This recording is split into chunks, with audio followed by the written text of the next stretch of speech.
The retirement party at Miller's Auto Parts felt more like a funeral. Harold Peterson stood beside a sheet cake with frosting flowers melting under fluorescent lights, accepting handshakes that felt like goodbyes. At 72, with silver hair and hands scarred from 40 years of wrench work, he'd earned his rest. His wife, Martha, 68, and sharp as ever despite the reading glasses perpetually perched on her nose, stood beside him with a smile that didn't quite reach her eyes. "So what's next for you two?" asked Dennis, Harold's former supervisor, cake crumbs dotting his mustache. "Florida? Arizona? Somewhere warm, I hope." Harold and Martha exchanged a glance, the kind of wordless communication that comes from 46 years of marriage. Martha squeezed his hand. "Actually," Harold said, clearing his throat, "we're moving to Oymyakon." The break room fell silent, except for the hum of the ancient refrigerator. "Oymyakon?" Dennis repeated. "As in Russia?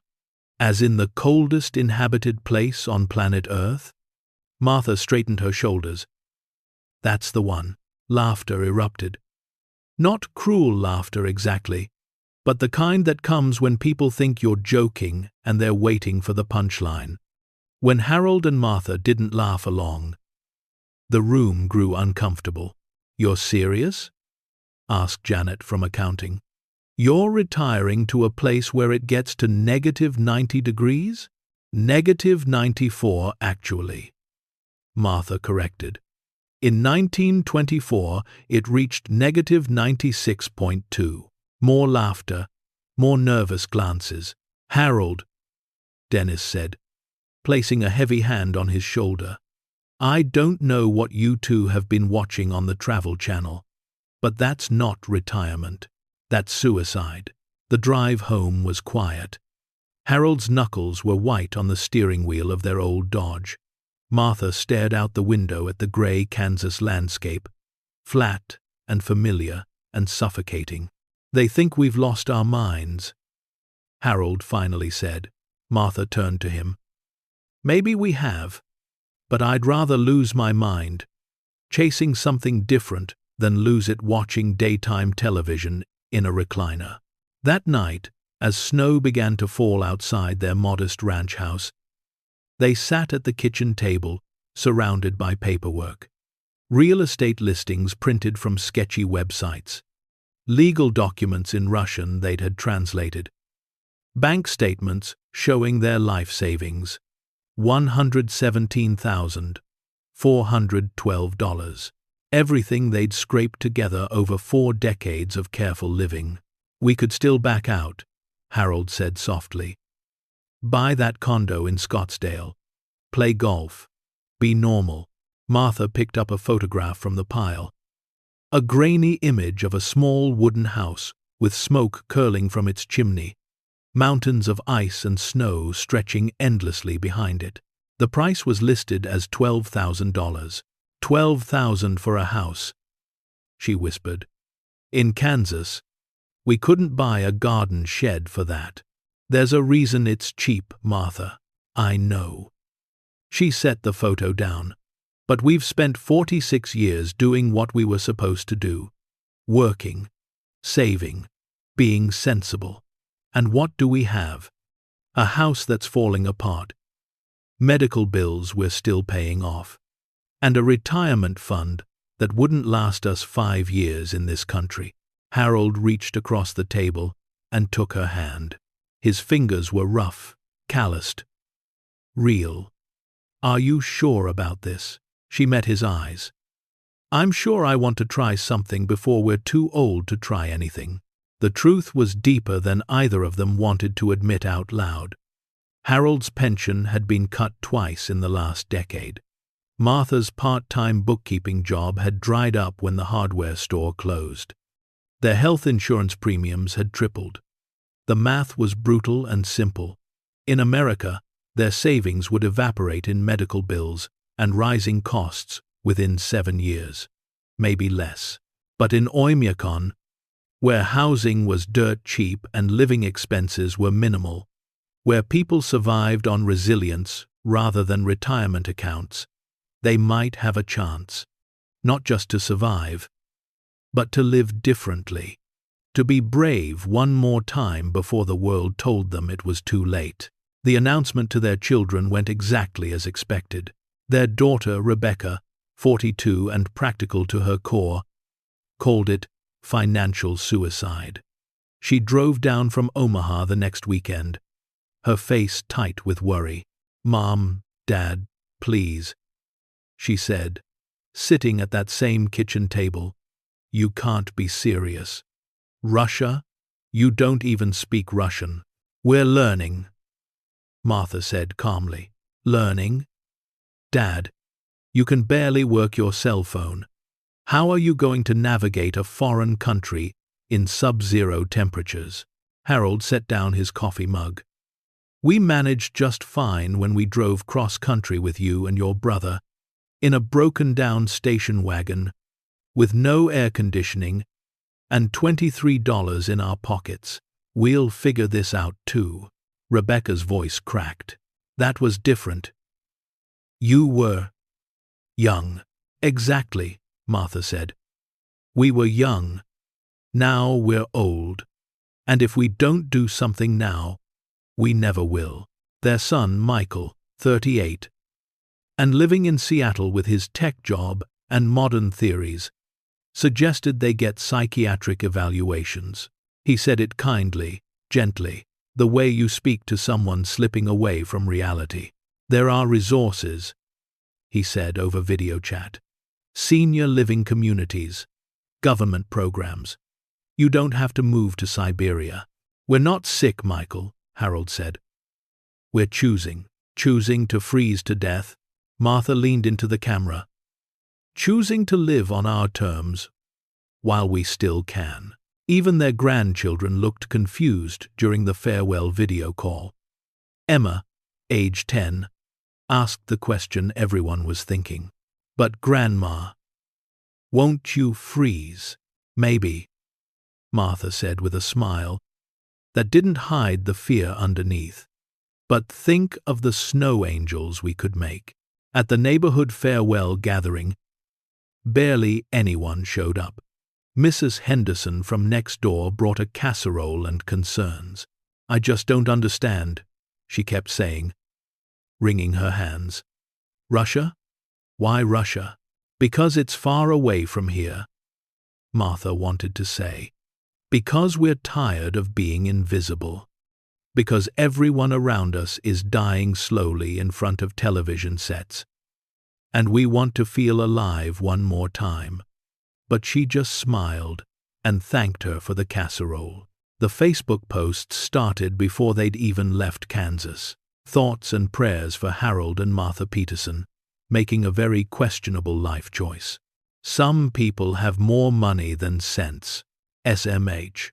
This is what happens when you watch too much HGTV and lose touch with reality. I give them 2 weeks before they come crawling back. If they survive." Harold deleted his Facebook account.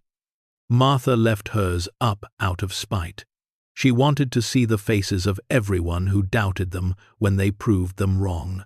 If they proved them wrong, the garage sale was brutal.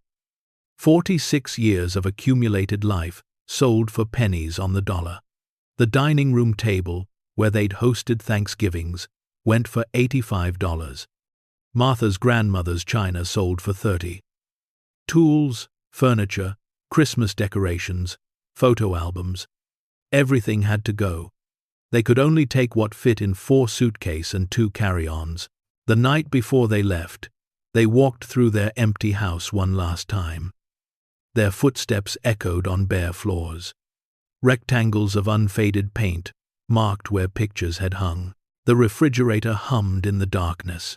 "Last chance," Harold whispered. Martha took his hand. "No," looking back. The journey took 3 days. Kansas City to Denver, Denver to Seattle, Seattle to Vladivostok, then a brutal connection to Yakutsk. Each airport brought them closer to a world that felt increasingly alien. signs in Cyrillic, faces that didn't smile, cold that crept through the terminal walls even indoors. In Yakutsk, they met their driver, a man named Victor, who spoke broken English and looked at them like they were already dead. "You go Oymyakon?" he asked, loading their bags into an ancient van. "Yes," Harold said. Victor shook his head. "Why? You American. America warm. Oymyakon, cold, very cold." "We know," Martha said. "No," Victor said firmly. "You not know. Nobody know until they feel." The drive took 9 hours on roads that barely qualified as roads. Frozen tundra stretched in every direction, endless and white and merciless. The temperature gauge in the van read -43 degrees Fahrenheit, and they were still 200 miles away. Harold and Martha didn't talk much during the drive. They watched the landscape grow more hostile with each passing mile. Fewer trees, fewer signs of life, just ice and rock, and a sky so vast it felt like drowning. "You have money?" Victor asked at one point. "Some," Harold said carefully. "You need. Everything expensive in Oymyakon. Food come from far away. Heat cost much. You have generator? The house is supposed to have one." Victor laughed, bitter and sharp. "Supposed to. We see." They arrived in Oymyakon just as the sun was setting, which happened around 3 in the afternoon in January. The town was smaller than Harold had imagined. A handful of buildings clustered together like survivors of a shipwreck. Smoke rose from chimneys in thin, desperate lines. The temperature had dropped to -61 degrees. When Harold opened the van door, the cold hit him like a physical blow. It wasn't just cold, it was pain. His lungs seized, his eyes watered, and the tears froze on his cheeks. His exposed skin burned like it was on fire. "Jesus Christ," he gasped, slamming the door shut. Victor nodded. "Now, you know." They drove to the house slowly, the van creeping through streets of packed ice. A few people were outside, so bundled in fur and wool they looked like walking haystacks. They stopped to stare at the van. Strangers were rare here. American strangers were unheard of. The house was exactly as it looked in the photo. Small, wooden, weathered gray by wind and ice. Smoke did curl from the chimney. That was something. The property was larger than expected. Maybe 2 acres of frozen ground, surrounded by a low fence barely visible beneath the snow. Victor helped them unload, moving quickly. "I show you things, then I go." Too cold to stay. Inside, the house was sparse but functional. One main room with a wood stove, a tiny kitchen with a propane burner, 2 small bedrooms, an outhouse in the back because plumbing froze solid 5 months out of the year. The walls were thick, insulated with newspapers from the 1970s. The windows were triple-paned, and still frost crept along the edges. Victor showed them how to work the stove, how to ration wood, how to keep the generator running. His English got worse as he rushed through the explanations. "You keep fire always," he said. "Always. Fire stop, you die. Understand? We understand," Martha said, though her voice shook. Victor looked at them one last time before leaving. His expression wasn't mocking anymore. It was pity. "Good luck," he said. "You need." That first night was the longest of their lives. The cold was a living thing, pressing against the walls, searching for any crack or weakness. The wind howled like something dying. The wood stove consumed logs at an alarming rate. Harold had to go outside every 2 hours to bring in more wood, and each trip felt like walking into the mouth of death itself. Martha boiled water for tea with shaking hands. They'd brought instant coffee from America, and it tasted like home and felt like a stupid luxury. "We made a mistake," Harold said quietly around midnight. He sat close to the stove, still wearing 2 coats. "We should go back." Martha didn't answer right away. She stared at the fire, watching the flames dance. Finally, she said, "We can't afford to go back. We sold everything. We'll figure something out." "No." Her voice was firm. "We do this. We chose this. And I'm not going to let everyone who laughed at us be right." Harold looked at his wife of 46 years. Her face was red from cold and wind. Her hair, usually neat, stuck out in grey wisps. Her hands, once soft, were already cracking from the dry air. But her eyes still burned with something that looked like defiance. "Okay." The next morning, they ventured into town. The sun barely rose above the horizon, casting everything in a strange, perpetual twilight. The few people they passed stared openly. Word had already spread that Americans had bought the old Volkov house. The only real store was a combination market and supply depot, run by a woman named Anya. She was in her 50s, built solid, and looked at Harold and Martha like they were exotic animals that had wandered into the wrong zoo. "You buy Volkov house," she said in surprisingly good English. "Why?" "Why? Retirement," Martha said. Anya barked out a laugh. "Retirement here.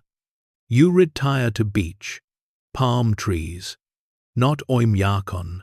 We wanted something different." "Different?" Anya shook her head. "You get different. Also, maybe death. We see." They bought supplies at prices that made Harold's eyes water. A bag of potatoes cost as much as a restaurant meal back in Kansas. Canned goods were astronomical, but they had no choice. It was buy or starve. As they were leaving, Anya called out, "You need help. You come. I show you how to survive. Maybe, if you lucky." Back at the house, they spent the afternoon organizing. Harold checked the generator, the woodpile, the structural integrity of the walls. Everything was old but functional. Whoever this Volkov was, he'd built this place to last. Martha found a small journal in one of the kitchen drawers. It was in Russian, but the dates were clear: 1975 to 1978. The handwriting was meticulous. She set it aside to have translated later. That night, as they huddled near the stove eating canned soup that was somehow both too hot and not hot enough, Harold said, "We're going to make this work." Martha nodded. "We don't have a choice." "No," he said. "I mean, we're going to make it work because we're good at this. Surviving, building something from nothing. We did it when we were young. We can do it now." She reached across and took his hand. In the firelight, for just a moment, they weren't 72 and 68. They were the kids who'd gotten married with $100 and a dream. The couple who'd raised 2 children on prayer and stubbornness. The survivors. "Yeah," she said. "We can." But outside, the temperature dropped to -67 degrees. And beneath their house, frozen in permafrost and time, a secret waited that would transform their foolish gamble into something nobody could have predicted. Something that would silence every person who'd ever laughed at them. For now, though, they were just 2 old people in the coldest place on earth, burning wood to stay alive, and wondering if courage was just another word for insanity. The first week in Oymyakon aged Harold and Martha in ways Kansas never had.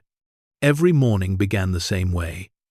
Wake at 5, when the fire had burned too low, and the cold crept through the walls like fingers searching for warmth. Harold would stumble from bed, breath visible in the darkness, and feed the stove while Martha heated water for coffee. Their joints ached, their skin cracked despite the lotion they slathered on. The simplest tasks became monumental, but humans are adaptable creatures, and the Petersons had survived worse than cold. By the second week, they'd learned the rhythms of survival. They discovered that layering was an art form. First, thermal underwear, then wool, then fleece, then a wind-breaking outer shell. Even indoors, they wore at least 3 layers. Martha joked that she'd forgotten what her actual body looked like under all the clothing. Victor, the driver who'd brought them from Yakutsk, turned out to be a local. He ran a small repair shop on the edge of town, fixing generators and snow machines, and the 1,000 things that broke constantly in the cold. He stopped by the 3rd day, ostensibly to check if they were still alive. "You survive," he said, sounding almost disappointed. "Barely," Harold admitted. He was outside splitting wood, a task that left him gasping in the thin, frozen air. Victor watched him struggle for a moment, then sighed and took the axe. "You do wrong." He demonstrated the proper technique for splitting frozen wood. Quick, precise strikes. Let the weight of the axe do the work. Don't fight the cold. Work with it. Wood is hard when frozen, Victor explained, but also brittle. You find the weakness, you exploit, like life. Over the next few days, Victor became a reluctant teacher. He showed Harold how to keep the generator from freezing by wrapping it in insulated blankets, how to create a windbreak around the wood pile, how to recognize when frostbite was setting in before it was too late. "You still won't last," Victor said. "But maybe you last longer than I think." "Why are you helping us?" Martha asked one afternoon. She'd made him tea, a luxury he accepted with surprising grace. Victor stared into his cup for a long moment. "My father, he was stubborn man. Everyone say he was fool. He try things no one else try. Sometimes he fail, sometimes he succeed. But he was alive. You understand? Really alive. Not just surviving." He looked up at them. "You remind me of him. Foolish, yes, but alive." Martha felt her throat tighten. "Thank you. Don't thank me yet. Winter here lasts 8 months. You survive 2 weeks. Is nothing, but it was something. It was everything." Martha threw herself into learning Russian with the same determination she'd once used to learn bookkeeping when they needed extra income. She bought a phrase book from Anya's store and practiced constantly. Her pronunciation was terrible, but the effort mattered. "Zdravstvuyte," she said to people she passed on the street.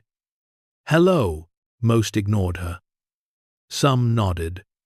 A few smiled slightly, surprised by the attempt. Anya, the shop owner, became her informal tutor. "You say it wrong," she'd correct. "Is Zedra Stvooy, not Zdravstvuyte. You sound like drunk tourist." "I am a drunk tourist," Martha joked. "Drunk on foolishness." Anya's stern expression cracked slightly, almost a smile. "At least you have humor. You need it here." The community of Oymyakon was small, maybe 500 people, and everyone knew everyone else's business.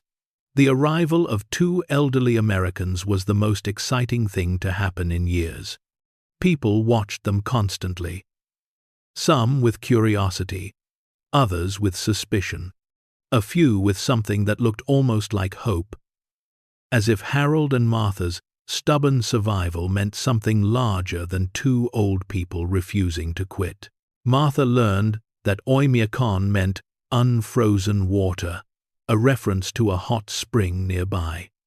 The irony wasn't lost on anyone. She learned that people here were descended from indigenous Yakut people and Russian settlers who'd somehow carved out existence in the most hostile environment imaginable. She learned that the town once had schools, a hospital, even a movie theater. Now it had one store, one school, and a lot of empty buildings. People leave, Anya explained one day. Young people. They go to Yakutsk, to Moscow, to anywhere warm. Only the old stay, and the stubborn. Which are you? Martha asked. Anya smiled fully for the first time. Both. Both. While Martha built bridges in town, Harold explored their property. The land was larger than they'd realized, stretching back into a hillside that rose gradually behind the house. In the endless winter darkness, lit only by moonlight reflecting off snow and the occasional aurora borealis, the landscape felt alien and beautiful. He discovered the remnants of old structures, a collapsed shed that had once held tools, the remains of what might have been a greenhouse, long since destroyed by weather and time, and everywhere, ice. Not just snow, but ice formations that seemed almost deliberate in their placement. On the 10th day, while clearing snow from the back fence line, Harold found something strange. A section of hillside where the ice had formed differently. Instead of the random, chaotic freezing he saw everywhere else, this area showed patterns, layers, like sediment, but made of ice. He brushed away snow and found stone beneath. Not natural rock formation, but cut stone, placed stone. Someone had built something here. His heart rate picked up. He hurried back to the house and returned with a shovel and a pick. The tools were old, left behind by whoever had lived here before, but they still worked. He began carefully chipping away at the ice. Martha found him 2 hours later, still digging, his breath coming in gasping clouds. Harold, it's -50 degrees. What are you doing? He stepped back, shining his flashlight on what he'd uncovered. A door, or what had once been a door. Heavy wood, now frozen solid, set into a stone frame that disappeared into the hillside. There's something under here, he said. Something someone built. However, they stared at it together. The cold forgotten, for a moment. The Volkov house, Martha said slowly. Victor called it the Volkov house, not the old house or the empty house. He used a name. If we have to prove it. If we have to prove it is. That night, they searched the house more thoroughly. The journal Martha had found became suddenly important. They took photos of each page and used a translation app on Martha's phone. The internet in Oymyakon was spotty at best. But they managed. The journal belonged to Dmitry Volkov, a Soviet geologist who'd lived in this house from 1975 to 1978. His entries were meticulous, scientific. He documented temperatures, geological formations, permafrost studies. But interspersed with the science were personal notes. The party watches everyone. Even here, especially here. They think I don't know, but I know. Today I moved another crate. The chamber is nearly complete. If they discover it, everything is lost. Katya writes that the situation in Moscow grows worse. The dissidents are being arrested. Artists, writers, anyone who questions. She begs me to stop what I'm doing, but I cannot. This is bigger than fear. And then, abruptly, the entries stopped. January 14th, 1978. No explanation, no goodbye. Just blank pages after that date. He disappeared, Martha whispered. Whatever he was doing, he disappeared before he could finish.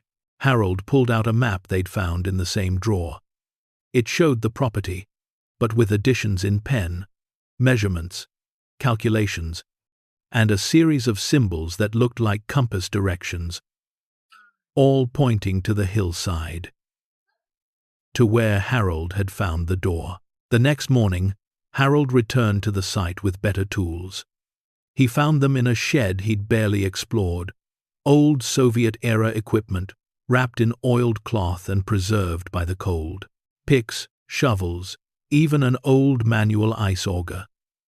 Everything labeled in Cyrillic. Victor showed up around noon, saw what Harold was doing, and his expression changed completely. "You found entrance," he said. "It wasn't a question. You knew about it?" Victor's jaw tightened. "Everyone knows. No one talks. Volkov was government man, geologist. He digs, makes measurements, writes reports. Then one day, gone. Government men come, ask questions, find nothing. They seal house, say no one can buy. But then government falls, Soviet Union ends, and house sits empty. 30 years, no one touches it. Why? Because Volkov knew things. Found things. Things that make powerful people nervous. And people who make powerful people nervous, they disappear." Victor looked directly at Harold. "You should stop digging." "I can't," Harold said simply. "Then you are more foolish than I think." But Victor didn't leave. Instead, he picked up a shovel and started helping. By evening, they'd cleared the entrance completely. The door was sealed with ice and time, but the frame was intact. Harold could see hinges, frozen solid. A locking mechanism that looked military-grade. This wasn't just a root cellar or a storage shed. This was something designed to keep people out, or keep something in. "We need heat," Victor said. "Thaw the lock. Maybe we open." They returned the next day with a portable propane heater. It took 4 hours of careful heating before the ice began to give. Another 2 hours before the locking mechanism would move. And finally, with a sound like a gunshot in the still air, the door cracked open. The smell that emerged was strange. Not decay exactly, but the scent of air that hadn't moved in decades. Stale, old. Underneath it, something else. Metal and stone and earth. Harold shined his flashlight inside. Stone steps descended into darkness. The walls were reinforced with timber, professional work. This wasn't some amateur excavation. This was serious engineering. "You still want to go in?" Victor asked quietly. Harold nodded. "Then I come too." "Is stupid to go alone." They descended carefully, testing each step. The tunnel was narrow, but tall enough to stand in. The temperature inside was actually warmer than outside, protected by layers of stone and permafrost. Their flashlights revealed supports, ventilation shafts, even what looked like electric wiring, long since dead. 20 feet down, the tunnel leveled out and split into 3 directions. Harold's hands shook as he pulled out the map. The markings matched perfectly. Volkov had documented this. Every turn, every branch.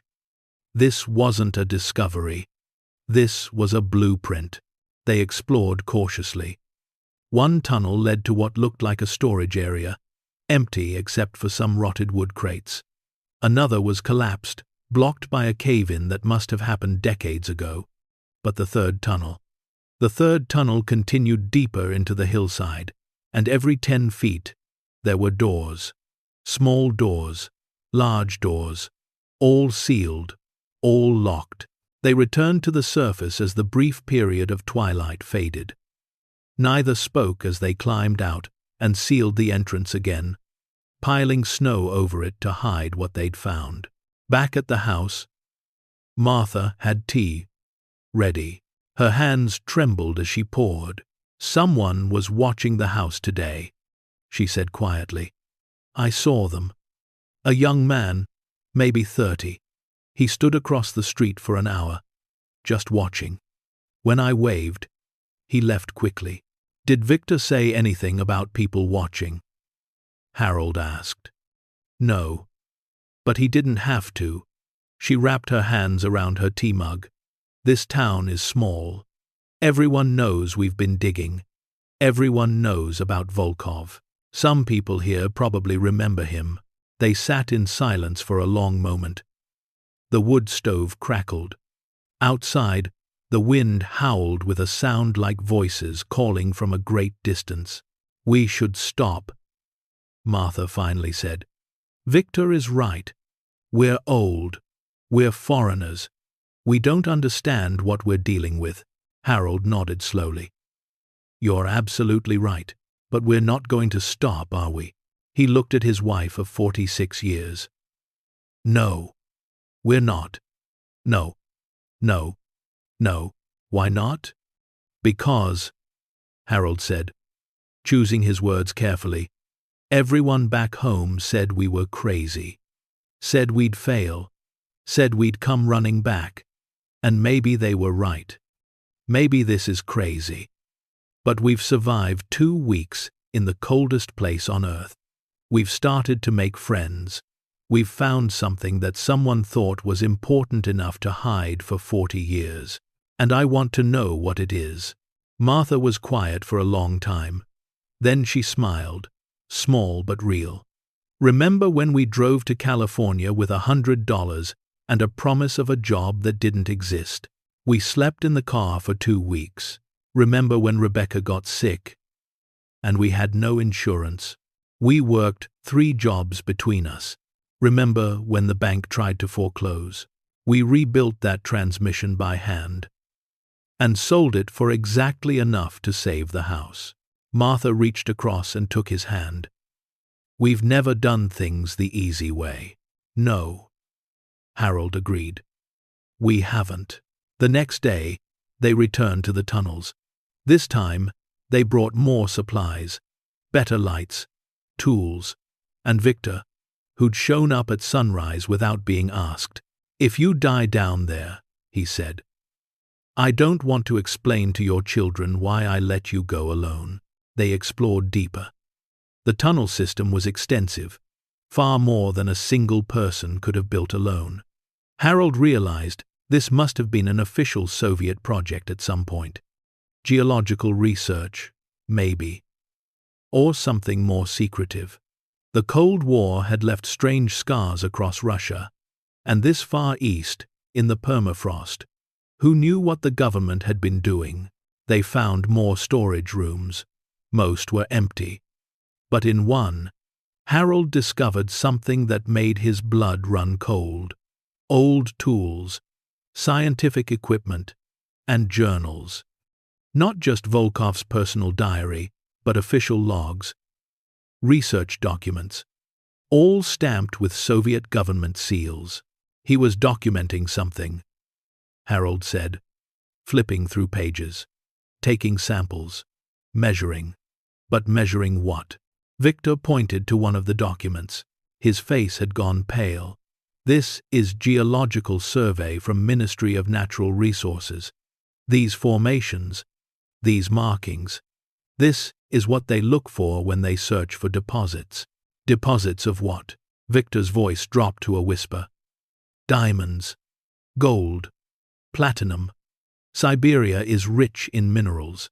Soviet government sent geologists everywhere to map resources. But sometimes geologists find things and don't report, keep for themselves, or hide from government. The implication hung in the frozen air between them. They continued deeper, following Volkov's map. The tunnel sloped downward now, descending far beneath the hillside. The air grew colder again.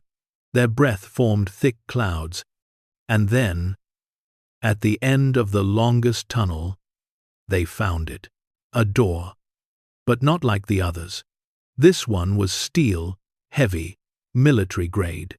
It had a wheel lock, the kind you'd find on a ship or a bank vault, and it had a keyhole.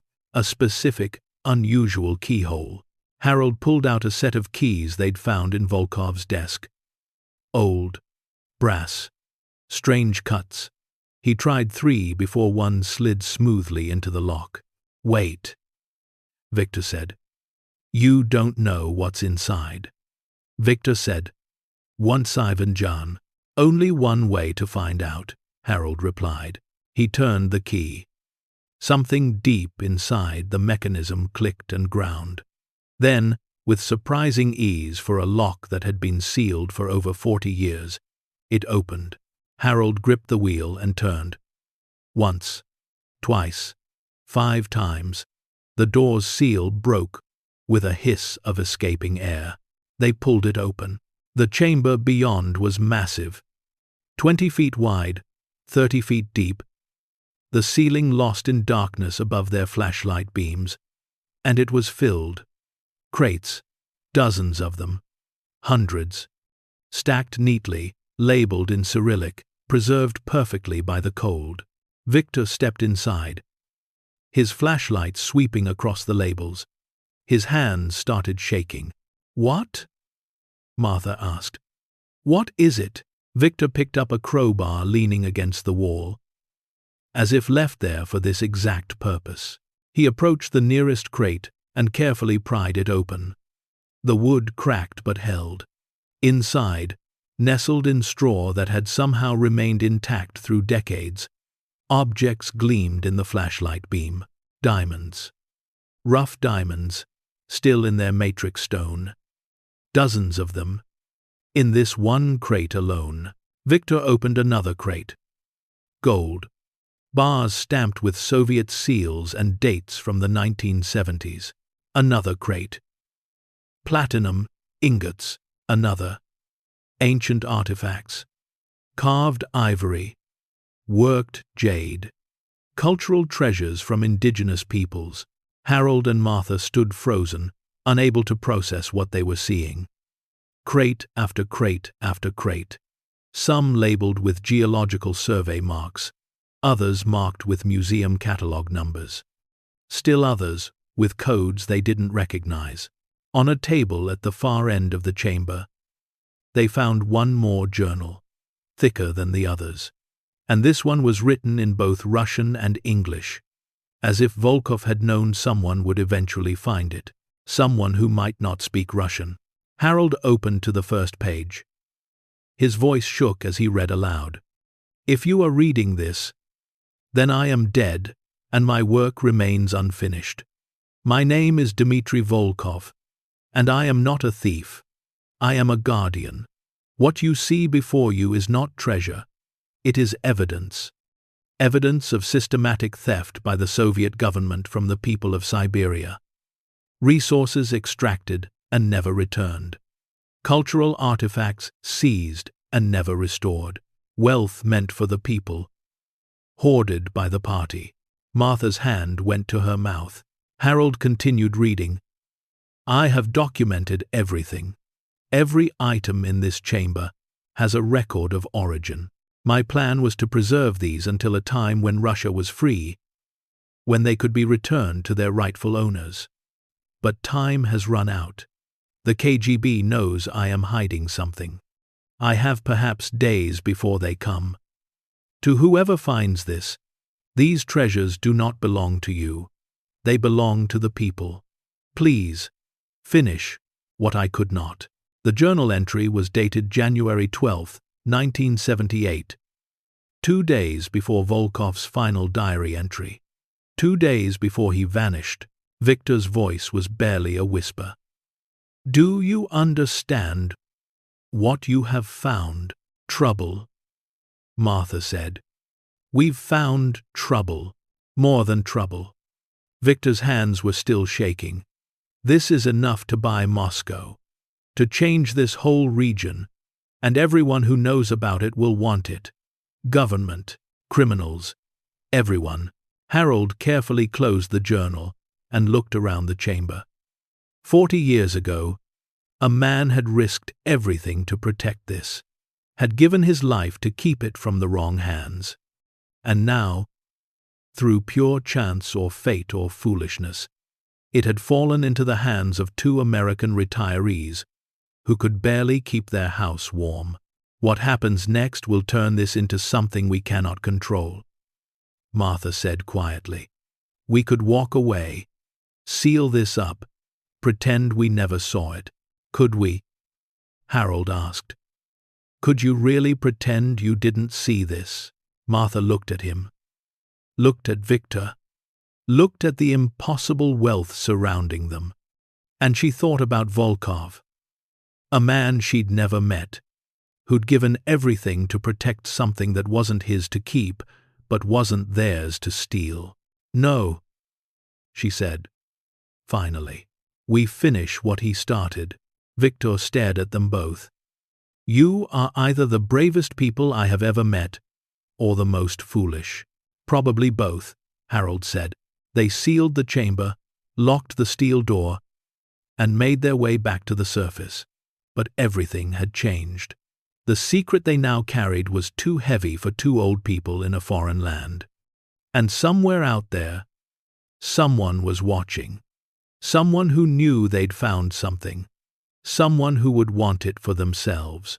As they emerged into the endless winter darkness, Martha looked back at the hillside, now innocent and snow-covered once again. Tomorrow, she said, everything changes. Harold squeezed her hand. Tomorrow, we stop being foolish and start being brave. Behind them, beneath tons of ice and stone and frozen earth, $198 million waited, and with it, a choice that would define the rest of their lives. Harold couldn't sleep that night. Every time he closed his eyes, he saw those crates stacked in the darkness, saw the glint of diamonds and gold, saw Volkov's desperate handwriting explaining what they'd stumbled into. Beside him, Martha lay still but awake. He could tell by her breathing. We should inventory it, she finally said into the darkness. Properly. Document everything. If we're going to honor what Volkov wanted, we need to know exactly what we're dealing with. That could take weeks. Then it takes weeks. The next morning, they returned to the tunnels with Victor. This time, they brought notebooks, a camera, and a determination to understand the full scope of what lay beneath their property. The enormity of it had stunned them the first time. Now, they needed to face it methodically. Victor had barely spoken since they'd left the vault the day before. When he finally did talk, his voice was heavy.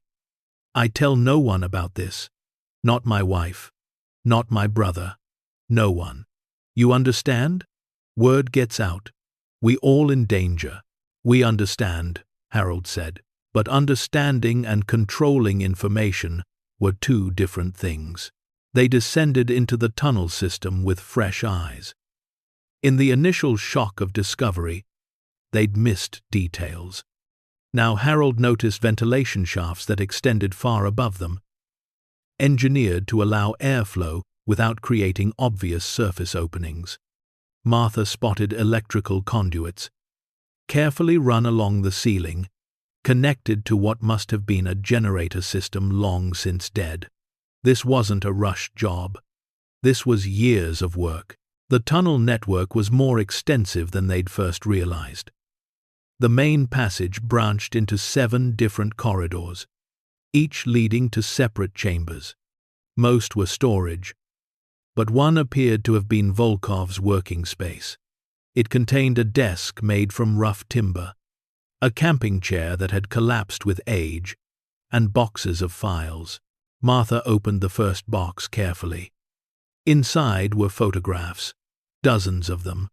A younger Dmitry Volkov, maybe 40 years old, standing beside drilling equipment.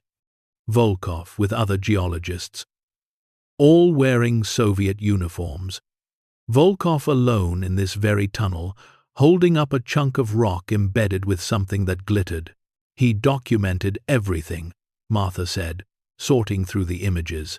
Every find, every extraction point, Every piece of evidence. Another box contained maps, not just of this property, but of the entire Sakha Republic. Hundreds of sites marked with symbols, red dots, blue crosses, green squares, each with coordinates and dates and notes in tight Russian script. Victor studied one map closely, his expression darkening. These are extraction sites. Government, mining operations. Official operations had different marks. But look here. He pointed to areas marked in red. These are unofficial, secret. Someone was taking resources and not reporting them, keeping for themselves. Volkov discovered it, Harold said. He was sent here to survey, and he found evidence that someone high up was stealing from the state, stealing from the people. In Soviet times, discovering such a thing would get you killed, Victor said flatly. If you report it, maybe the people you report to are the thieves. If you don't report, you are traitor. Either way, you die. So he did something else, Martha said softly, understanding dawning. He started collecting the evidence, hiding it, waiting. They found more journals in the working chamber. Not the personal diary they'd read before, but scientific logs. Volkov had documented every item he'd hidden, where it came from, what it was, who it should belong to. The journals spanned 3 years of meticulous record-keeping. One entry, dated June 3rd, 1976, read, "Today I intercepted a shipment meant for Moscow. 5 crates of Yakut cultural artifacts seized from village museums under the pretense of state preservation. They will never see a museum. They will go to private collections of party officials. I have diverted the shipment here. Let it wait until Russia is free enough to return what was stolen." Another, from March 1977, the platinum from the Eastern Survey. Half the yield reported. The rest went missing before it reached the processing facility. I know where it went. I have taken it back. 43 kilograms, hidden with the rest. Someday, someone will make this right. Harold felt something tighten in his chest. This wasn't about personal gain. Volkov had been fighting a system so corrupt it would have crushed anyone who challenged it. So he'd done the only thing he could. He'd stolen from the thieves and hidden everything until a better day came. Did he live to see the Soviet Union fall? Martha asked Victor. Victor shook his head. He disappeared January 1978. Soviet Union falls 1991. He waits 13 years too few. They continued deeper into the complex. Beyond the working chamber, they found something unexpected, a living space. A small room carved from the permafrost, insulated with layers of wool and canvas. A camping cot. A small stove. Shelves with canned food. Long since frozen solid. Volkov had spent time down here. Real time. Maybe days at a stretch. Working in secret. Hiding from whoever was watching. On the wall above the cot, he'd pinned photographs, not of geological samples, but of people. A woman with dark hair and kind eyes. 2 children, a boy and a girl, smiling. Volkov's family, Harold realized. The people he was protecting. The reason he'd taken such terrible risks. Martha touched the photograph gently. He had a wife, children, and he still chose to do this. Maybe because he had them, Harold said. Maybe that's why it mattered. Maybe that's why it mattered. Maybe that's why it mattered. The temperature-controlled chambers were the most sophisticated part of the entire complex. Volkov had engineered 3 separate rooms where the temperature remained constant year-round, protected by layers of insulation and the natural stability of the deep permafrost. These chambers contained the most sensitive items, the cultural artifacts, ancient items that would degrade in temperature fluctuations. In the first chamber, they found carved ivory tusks from mammoths, some pieces dating back thousands of years, indigenous Yakut art that belonged in museums, ceremonial objects used by shamans, all carefully wrapped, labeled, preserved.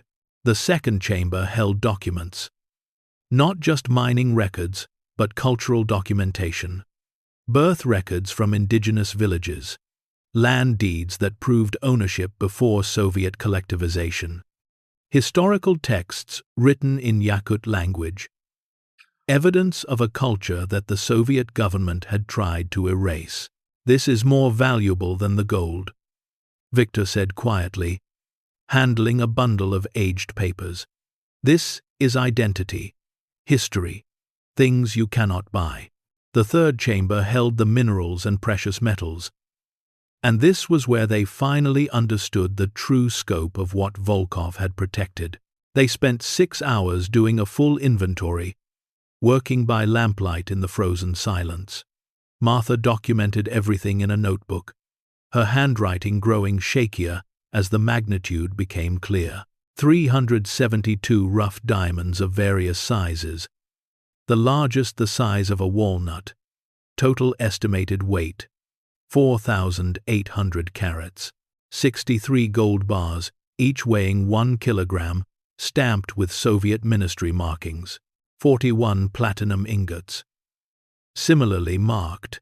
Approximately 200 ancient cultural artifacts, many of them priceless from a historical perspective, and 37 boxes of documentation proving systematic theft of resources from the Sakha region over a 15-year period. They returned to the main vault chamber and sat on the cold floor, exhausted and overwhelmed. Victor had printed out historical price information before they came down. He did calculations on a scrap of paper, double-checking numbers, his expression growing more troubled. "Current market value," he finally said, "approximately 198 million American dollars. Maybe more, maybe much more. Some of these artifacts, they are unique, cannot price them. $198 million. Harold and Martha stared at each other. They'd bought this property for $12,000 and a dream of cheap retirement. They'd been mocked, called crazy, told they'd die in the cold.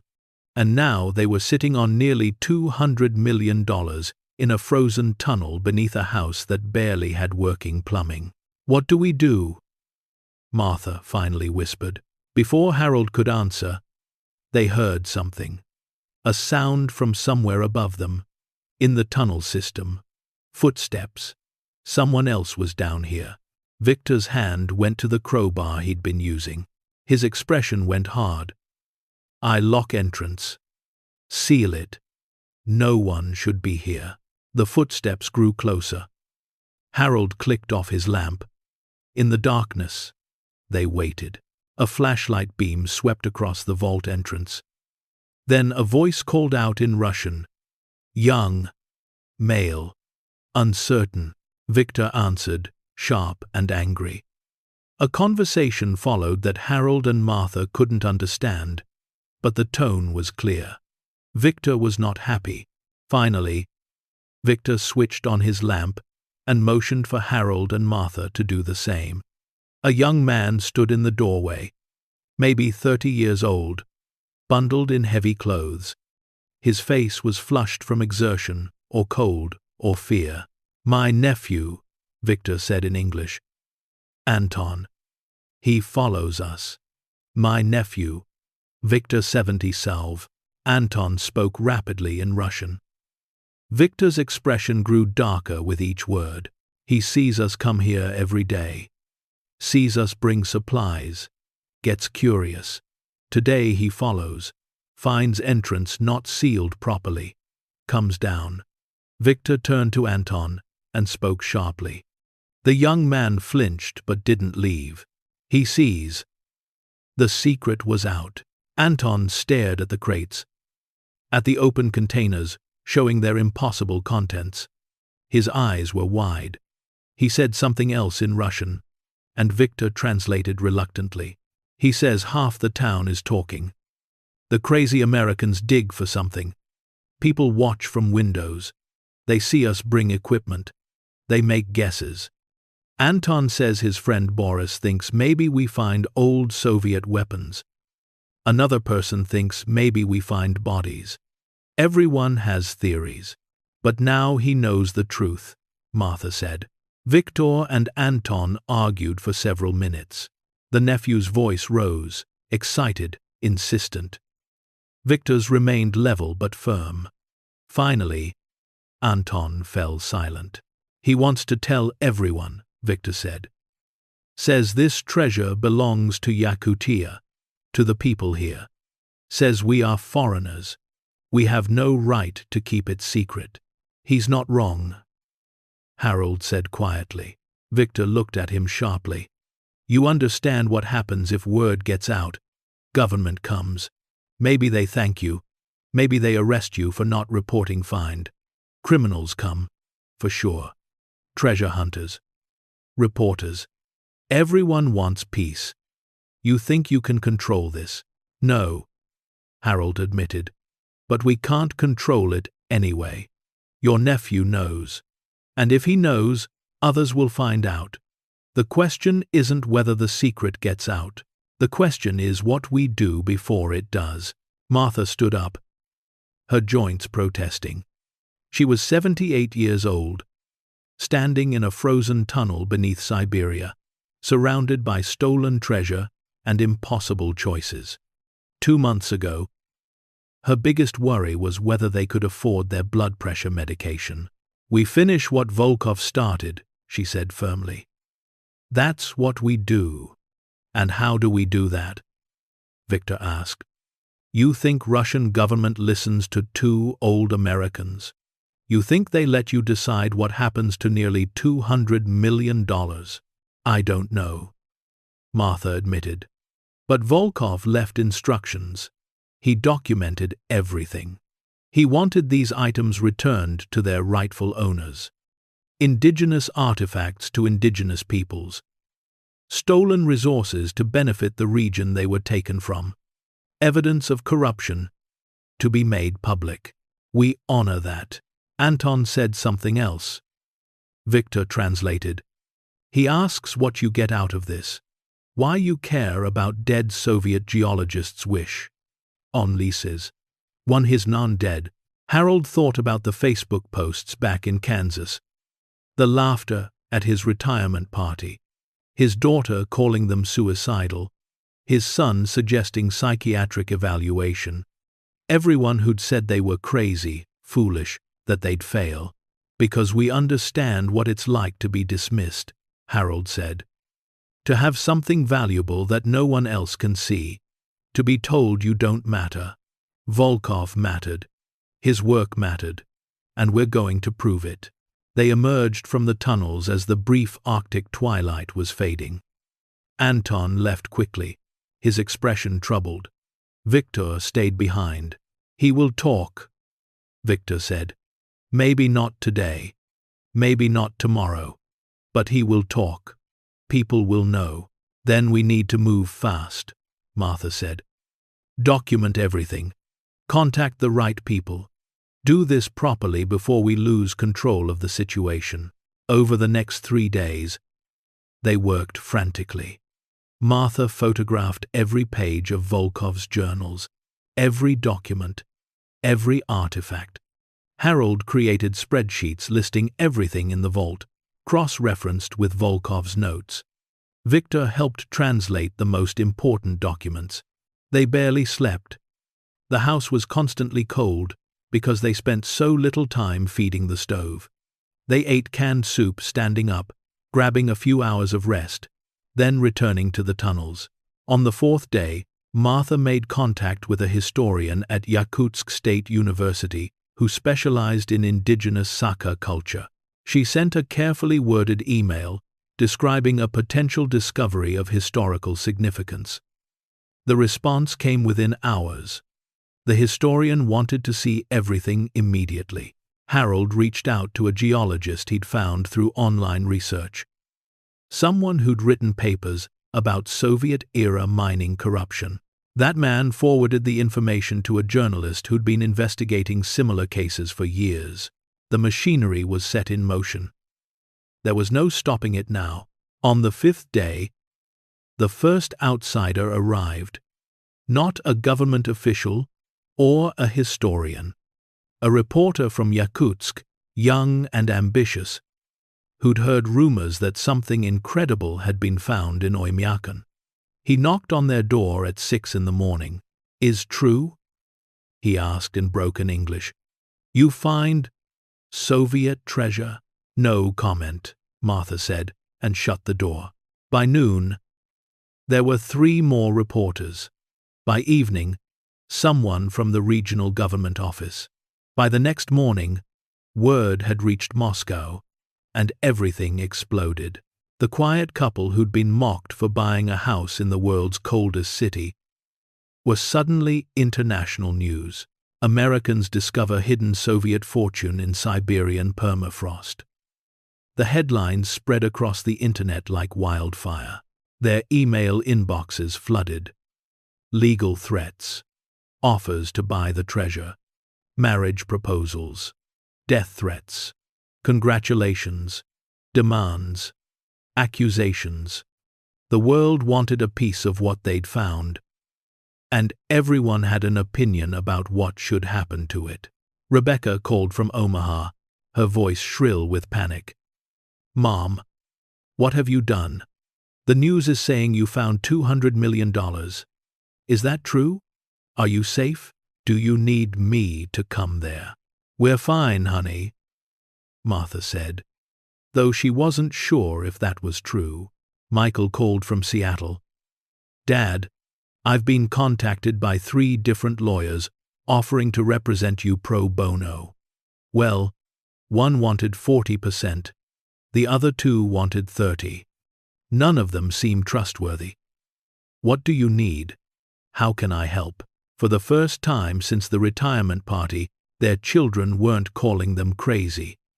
They were calling them brave, remarkable, people who'd stumbled into something extraordinary and were trying to do the right thing with it. The same Facebook friends who'd mocked their move were now posting, "I always knew Harold and Martha were special. Some people are just meant for adventure. Who's laughing now?" The hypocrisy would have been funny if it wasn't so exhausting. Victor stopped coming to the house. When Harold went to find him, Victor's wife said he was sick, but her eyes told a different story. Victor was scared. He'd helped them, and now the whole world knew what was hidden in those tunnels. People who wanted the treasure would wonder who else knew about it. Anton, meanwhile, had become a local celebrity. He gave interviews, claiming he was the one who'd discovered the vault, that the Americans had just gotten lucky buying the right property. His version of events grew more elaborate with each telling. On the 8th day after Anton had followed them into the tunnels, 3 black SUVs pulled up in front of the house. Men in suits emerged, along with a woman who introduced herself as Special Investigator Petrova from the Russian Federal Security Service. "Mr. and Mrs. Peterson," she said in perfect English, "we need to discuss what you have found on property within Russian Federation borders." The interview lasted 6 hours. They sat at the kitchen table, the wood stove crackling, while Investigator Petrova asked questions and 2 men took notes. Where exactly was the vault? How did they find it? What had they removed? Had they sold anything? Who else knew? Harold and Martha answered truthfully. They had nothing to hide because they'd taken nothing except photographs and knowledge. Every item remained exactly where Volkov had left it. "We want to do the right thing," Martha said. "Dmitry Volkov spent years protecting this. He documented everything because he wanted it returned to the rightful owners. We want to honor that." Petrova's expression was unreadable. The rightful owner is the Russian Federation. All natural resources, all cultural artifacts found within our borders belong to the state. Even if they were stolen from indigenous people by corrupt Soviet officials? Harold asked. That is not for you to determine. Then who determines it? Martha pressed. Volkov documented everything. He proved systematic theft. Are you going to ignore that evidence? Petrova stood up. You are foreigners on Russian soil. You have discovered state property. The generous interpretation is that you have reported this find appropriately. The less generous interpretation is that you have concealed state resources. Your continued cooperation will determine which interpretation prevails. After they left, Harold and Martha sat in silence. The weight of what they'd begun pressed down on them like the Arctic cold. We might have made a terrible mistake, Harold finally said. We made the only choice we could live with. Martha replied. Volkov risked everything. The least we can do is try to finish what he started. That night, they returned to the tunnels one last time. They sat in Volkov's small living chamber, looking at the photographs of his family on the wall. Someone had loved this man. Someone had waited for him to come home. And he died down here, in the cold and dark, protecting a secret that outlived him by 40 years. Martha found one more journal entry they'd missed before, tucked into a crack in the stone wall. It was dated January 14th, 1978. Volkov's final entry. They are coming for me. I can hear vehicles in the valley. I have perhaps an hour before they arrive. I am not afraid of death, but I am afraid of failure. Everything I have worked for will be lost if they find it first. So, I seal this final time.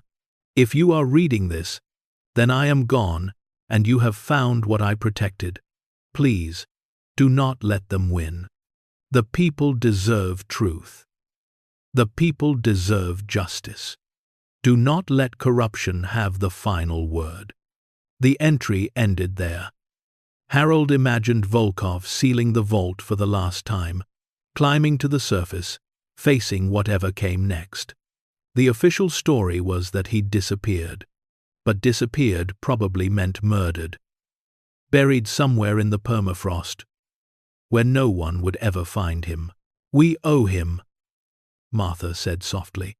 We owe him the truth, even if it costs us everything. She smiled, sad but certain. We spent our whole lives playing it safe, working hard, following rules, being invisible.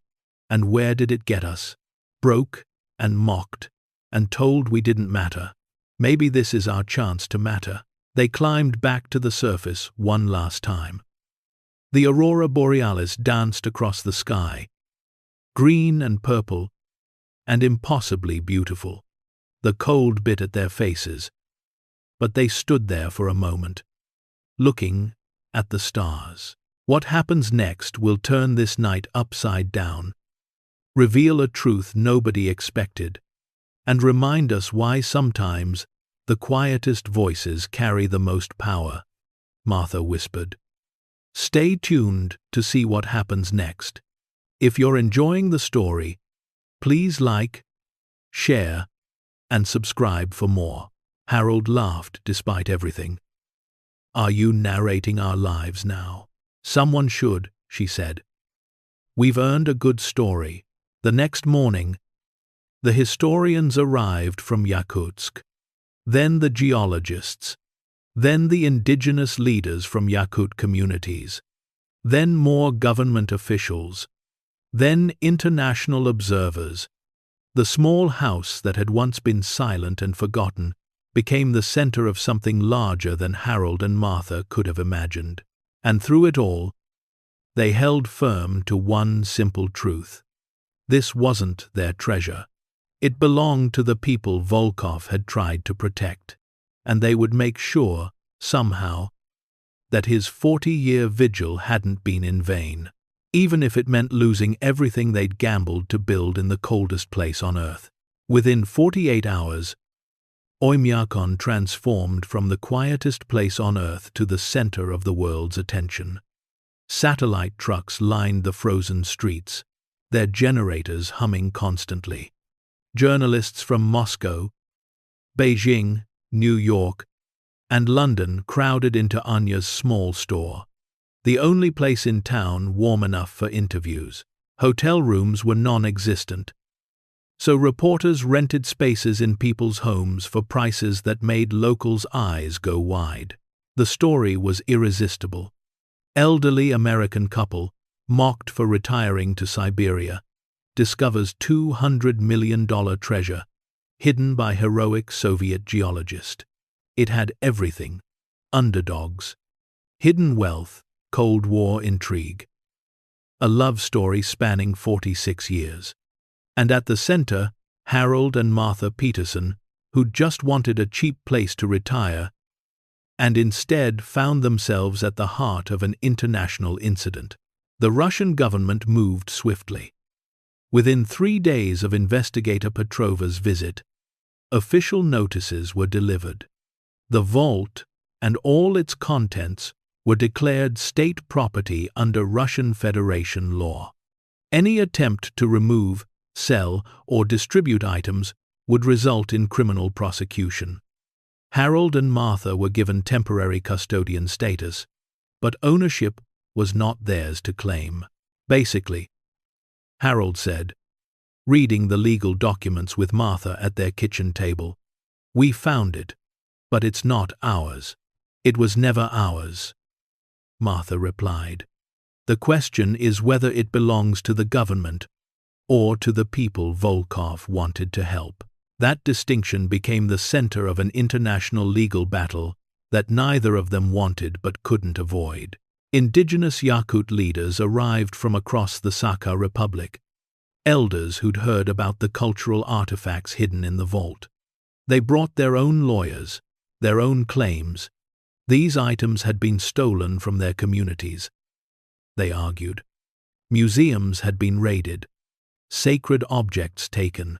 If anything, these treasures should return to the descendants of those they were stolen from. The geologist from Moscow who'd been investigating Soviet-era corruption published a paper within a week, using Volkov's documentation to expose systematic theft that had gone on for decades.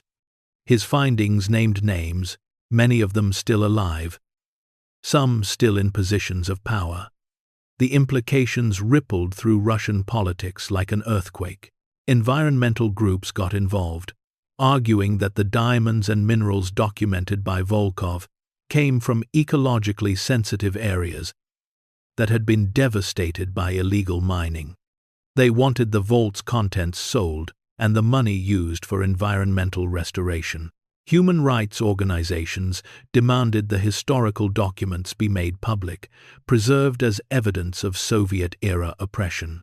And through it all, Harold and Martha sat in their small wooden house, feeding the wood stove, and trying to answer the same questions over and over to an endless stream of lawyers, officials, and reporters. "How does it feel to be millionaires?" "We're not millionaires," Martha said for the 100th time. "We don't own any of this. But you found it. You could claim it. We could." Harold agreed. "But we won't." The confusion on people's faces was almost comical. In a world where everyone chased money, the idea that someone would walk away from $200 million didn't compute. On day 12 of the media circus, Rebecca and Michael arrived. They'd flown from America together, a united front of worried children coming to rescue their parents from whatever insanity had taken hold. Martha opened the door to find both of them standing there, bundled in brand-new cold-weather gear that screamed, "I bought this at REI yesterday." Rebecca was crying before she even stepped inside. "Mom," she choked out, "are you okay? Are you safe? We've been so worried.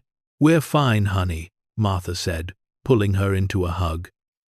Michael looked around the small house. At the wood stove, the sparse furniture, the frost creeping along the window edges. His expression was complicated, shame and concern, and something that might have been admiration all mixed together. Dad, he said quietly, I'm sorry. For everything I said. For thinking you were crazy. Harold embraced his son. You weren't wrong. We were crazy. Still are. Probably. No. Michael said firmly. You were brave. There's a difference. They sat around the table, drinking tea because it was the only thing Martha had enough of to serve guests. Harold and Martha explained everything. The discovery, Volkov's story, the documentation, the impossible choice they now faced. You could fight for it, Rebecca said. Legally, you found it on your property. Some of it might be yours. Could we live with ourselves if we did that? Martha asked. Rebecca was quiet for a long moment. No, I suppose not. You raised us better than that. Besides, Harold added, we didn't come here to get rich. We came here to live differently. And somehow, we've done that. Michael pulled out his laptop and showed them something. News coverage from back home.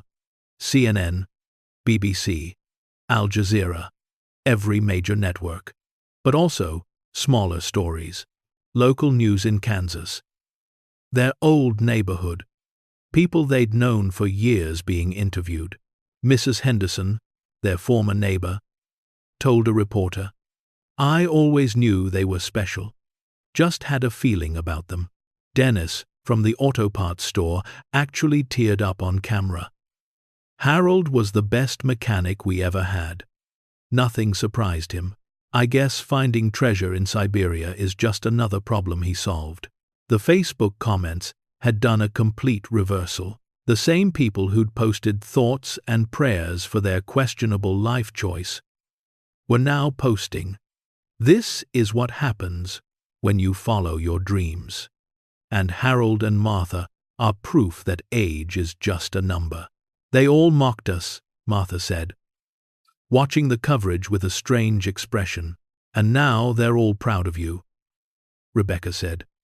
People are like that. They can't see the value in something until someone else points it out. Sounds familiar, Harold said, looking at his daughter. Rebecca's eyes filled with tears again. I'm so sorry, Dad. You and Mom, you were trying to live your lives, and I made it about me, about my fear, my embarrassment. I didn't trust you. We didn't give you much reason to. Martha said gently. Moving to the coldest place on earth at our age was objectively insane. But you did it anyway, Michael said. You didn't let anyone stop you. Not us, not your friends, not common sense. And you found something incredible because of it. Not just the treasure. You found purpose. The words hung in the cold air. Purpose. That's what had been missing back in Kansas. They'd survived, worked hard, raised their children, saved their money. But somewhere along the way, they'd stopped living for anything except survival. Coming here, as crazy as it was, had given them something to believe in again. The legal battle intensified over the following weeks. Russian courts heard arguments from multiple parties. The government wanted full control. Indigenous groups wanted their artifacts returned. Environmental and human rights organizations wanted oversight. And international observers wanted transparency to ensure nothing disappeared into corrupt hands the way it had in Soviet times. Harold and Martha could have hired lawyers, could have fought for a finder's fee or legal ownership. People offered to represent them, to fight for their right to at least a portion of the treasure. One law firm estimated they could claim 20%, maybe more. That would be nearly $40 million. They declined every offer. Instead, 3 weeks after the discovery became public, they held a press conference. It took place in Anya's store because there was nowhere else in Oymyakon large enough to accommodate the crowd. Cameras packed every corner. Reporters stood shoulder to shoulder. Indigenous elders sat in the front row. Russian officials stood in the back, watching carefully. Harold and Martha stood together, holding hands, looking older and smaller than they had in the photographs from Kansas, but somehow more solid, more real. Martha spoke first, reading from a statement they'd written together. "We came to Oymyakon because we wanted a different life. We were tired of struggling, tired of being invisible, tired of feeling like we didn't matter. We thought buying a cheap house in a remote place would let us retire with dignity. We had no idea what we'd find here." She paused, looking at the crowd. Dmitry Volkov was a brave man. He discovered corruption, and instead of looking away, instead of protecting himself, he spent years documenting it, hiding evidence, preserving items that had been stolen so they could someday be returned. He gave his life for this. The least we can do is honor his wishes. Harold took over. "We're not keeping any of this. Not one diamond, not one gold bar. We don't want it. That's not why we're here. What we want is for Volkov's work to matter, for his sacrifice to mean something." He pulled out a document they'd prepared with Victor's help, typed in both English and Russian. "This is our proposal. We're calling it the Volkov Legacy Initiative. All cultural artifacts returned to indigenous Yakut communities, to be preserved and displayed as they see fit. All documentation of Soviet-era corruption becomes public record, available to historians and researchers. The diamonds, gold, and platinum are sold through legitimate channels, and the proceeds are divided 3 ways. Martha continued. 1/3 goes to funding schools and hospitals in the Sakha Republic, particularly in remote communities that have been historically underserved. 1/3 goes to environmental restoration in areas damaged by illegal mining. And 1/3 goes to creating and maintaining a museum here in Oymyakon, dedicated to Dmitry Volkov's life and work, ensuring his story is never forgotten." The room was silent. You could hear the wind howling outside, the creak of the building settling, the breathing of 100 people trying to process what they'd just heard. A reporter shouted a question. "You're walking away from $200 million. "We're not walking away," Harold said. "We're making sure it goes where it should have gone 40 years ago. To the people." "What about you?" another reporter asked. "Don't you get anything?" Martha smiled slightly. "We get to live here, in this community, knowing we did the right thing. We get to sleep at night without wondering if we became the very thing Volkov was fighting against. That's worth more than money." The press conference lasted 2 hours. Questions came from every direction. Some people understood immediately. Others thought they were insane to turn down such wealth. But through it all, Harold and Martha remained steady. This wasn't about them. It had never been about them. In the front row, one of the indigenous elders stood. She was perhaps 80 years old, her face weathered by decades of Arctic wind, her eyes bright with tears. She spoke in Yakut. Victor translated. She says her grandmother was from a village where sacred objects were taken by Soviet officials in 1971. She grew up hearing stories of what was lost. She says if the artifacts return, if her people's history is restored, then the ancestors can finally rest. She says you are blessed. Martha's composure finally cracked. Tears rolled down her cheeks. Harold squeezed her hand tighter. The transformation began immediately. The Russian government, facing international pressure and media scrutiny, agreed to the Volkov Legacy Initiative. It wasn't about generosity. It was about optics. Refusing the proposal would look like corruption, like the government wanted to seize the treasure for itself. Accepting it made them look enlightened, progressive, but the result was what mattered. Within 2 months, lawyers finalized the details. Indigenous artifacts began the journey back to their communities. The documents exposing Soviet corruption were delivered to the State Archive in Moscow, where they'd be available to researchers. Plans for the museum in Oymyakon were drawn up, and the people of Oymyakon, who'd watched the crazy Americans with skepticism and amusement, began to see them differently. Anya was the first to acknowledge it publicly. She found Martha in her store one morning and hugged her, something she'd never done before. "You save this town," she said simply. "Museum brings people, jobs, money. You give us future." Victor, who'd been distant since the discovery, came back. He found Harold splitting wood and stood there for a long moment before speaking. "I was afraid," he admitted. "Afraid of being connected to this. Afraid government would think I help you steal. But you don't steal.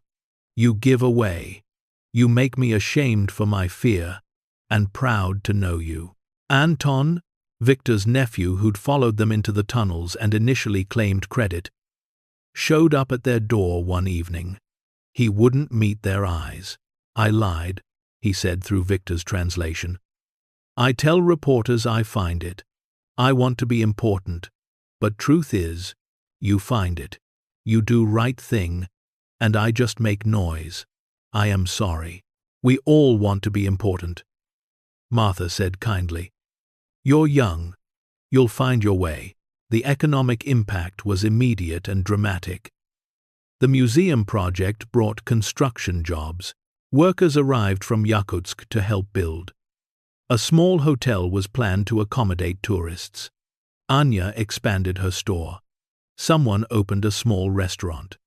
For the first time in decades, young people started talking about staying in Oymyakon instead of leaving for warmer cities. But perhaps the most profound changes weren't economic. They were personal. 6 months after the discovery, on a rare clear day when the temperature rose to merely -20 degrees, the Volkov Heritage Museum held its grand opening. It was housed in a new building constructed on the hillside above Harold and Martha's house, designed to blend with the landscape while being modern and accessible. People came from across Russia and around the world. Indigenous Yakut dancers performed traditional ceremonies. Russian officials gave speeches. International dignitaries attended. But the moment that mattered most came when Volkov's daughter, now in her 60s, arrived from Moscow. Her name was Ekaterina. She'd been 12 when her father disappeared. She'd spent her entire adult life believing he'd been murdered for knowing too much. His body buried in an unmarked grave somewhere in the permafrost. Martha saw her standing in front of a display showing her father's journals, his photographs, his meticulous documentation. Ekaterina was crying silently, her hand pressed against the glass. Martha approached slowly. "Your father was a hero." Ekaterina turned. "I thought he was dead. For 40 years, I thought I would never know what happened. And then you found this. You showed the world who he really was." "He was protecting the future," Martha said softly. "Your future. Everyone's future. Why did you not keep the money?" Ekaterina asked. "You are not rich. You could have taken something." Martha looked out the window at the small wooden house where she and Harold still lived, smoke curling from its chimney. "Because we learned something your father already knew. That the most valuable thing you can leave behind isn't wealth. It's proof that you stood for something. that you tried to make things right, even when it cost you everything." Ekaterina embraced her. And they stood together, two women, connected by a man neither of them had really known, but both honored in their own way. The museum became one of the most visited sites in eastern Siberia. Not just for the treasure, though there were replicas of the diamonds and gold on display. Not just for the artifacts, though the cultural items were stunning. People came for the story, for proof that one person's courage could matter, that doing the right thing, even when it seemed impossible, could change the world. The basement vault remained sealed, but was now accessible for guided tours. Harold led some of them himself, explaining how they'd discovered the entrance, what they'd found, how they'd felt standing in that frozen chamber realizing what they'd stumbled into. "Were you tempted?" a tourist asked once. "Even a little bit." Harold considered the question honestly. "Yes, of course. We're not saints. We're just two people who got tired of being scared and decided to do something brave, even if it was crazy. And then we found something bigger than ourselves, and we had to decide what kind of people we wanted to be." "Any regrets?" He looked at Martha, who was serving tea to another group of tourists, laughing at something someone had said. He thought about their small house, still drafty and cold, about their meager savings, about the fact that they'd never be wealthy, would always struggle in small ways, would spend their remaining years in one of the harshest places on earth. "Not one," he said. "Not a single one." Back in Kansas, people talked about Harold and Martha Peterson the way they talked about local legends. The couple who'd defied everyone, moved to Siberia, and found treasure. But more than that, the couple who'd given it all away. Mrs. Henderson framed the Christmas card they'd sent and hung it in her living room. Dennis, at the auto parts store, kept a newspaper clipping about them on his bulletin board. Even the people who'd been cruelest on Facebook found themselves changed by the story. Some admitted their own regrets about not taking chances. Others started treating elderly people with more respect, aware that age didn't mean the end of adventure. Rebecca and Michael visited twice more that year. Each time, they stayed longer. They helped with the museum, met the locals, learned bits of Russian, and slowly, they began to understand what their parents had been searching for. On Michael's third visit, he and Harold stood outside in the brutal cold, watching the northern lights dance across the sky. "I get it now," Michael said. "Why you came here, why you stayed. Yeah, you wanted to matter. Not to the world, just to yourselves." Harold nodded slowly. "We spent our whole lives doing what we were supposed to do, being responsible, playing it safe, and we were miserable, not because we had bad lives, but because we'd stopped choosing them. Everything just happened to us. Coming here, that was us choosing. And finding the vault, dealing with it the way we did, that was us choosing who we wanted to be." "You chose well," Michael said quietly. "We chose bravely," Harold corrected. "There's a difference. We don't know if it was well. We just know it was ours."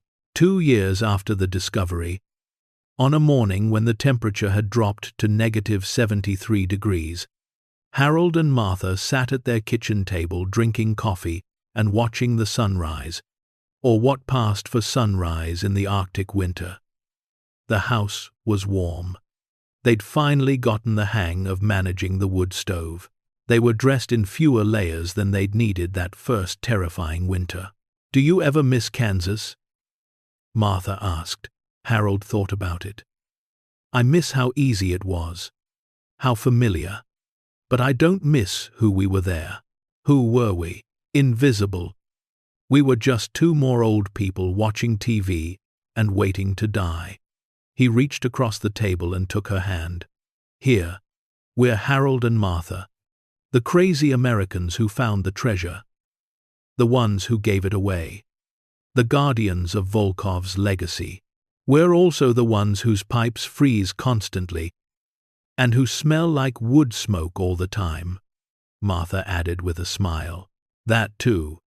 They sat in comfortable silence, a silence earned through 48 years of marriage and 2 years of surviving together in the coldest place on earth. Outside, Oymyakon was waking up. Smoke rose from chimneys. People bundled against the cold, headed to work at the museum, at the new hotel, at businesses that existed because of what Harold and Martha had chosen to do. Victor stopped by most mornings now, bringing fresh bread from his wife and staying for tea. Anya had become Martha's closest friend, teaching her Russian while Martha taught her the fine art of Kansas pecan pie. The community that had once viewed them with suspicion now treated them as elders, as people whose opinion mattered. "We did okay," Harold said, finally. "We did better than okay," Martha replied. "We did something that mattered." That evening, as they prepared for another long Arctic night, Martha found one last entry in Volkov's journal that they'd somehow missed before. It was written on the very last page, almost hidden in the margin. A final thought before he'd sealed the vault for the last time. "Whoever finds this, thank you for not turning away. Thank you for seeing beyond the gold to the purpose.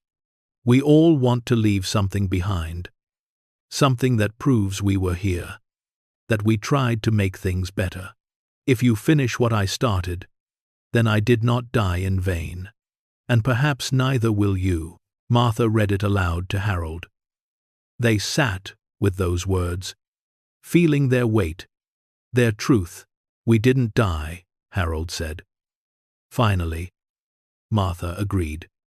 And somewhere, in the frozen ground beneath their small wooden house, in the tunnels that would forever bear his name, Dmitry Volkov's legacy lived on. Not as treasure, but as proof that courage matters. That one person's choice to do right can ripple forward through decades.